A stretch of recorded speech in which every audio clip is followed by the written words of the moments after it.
মাঠে উপস্থিত হবেন। কেউ গেটের বাইরে যান না, আমরা কিছুক্ষণের মধ্যে মিছিল শুরু করবো। গেটের বাইরে কেউ যান না, গেটের বাইরে কেউ যান না।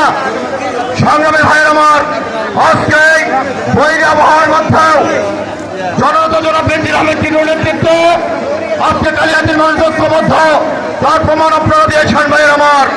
আজকে পুরিয়া জেলা পতনের বর্ষপূর্তি, সেই বর্ষপূর্তি উপলক্ষে আজকে কালিয়াতী উপজেলা বিএনপি, কালিয়াতী পৌর বিএনপি, এলাকা পৌর বিএনপির নেতৃত্বে যে বিজয় র্যালি হবে, সেই র্যালি যাতে সুশৃঙ্খল ভাবে হয়, সবাই দায়িত্বশীলতার আচরণের পরিচয় দেবেন।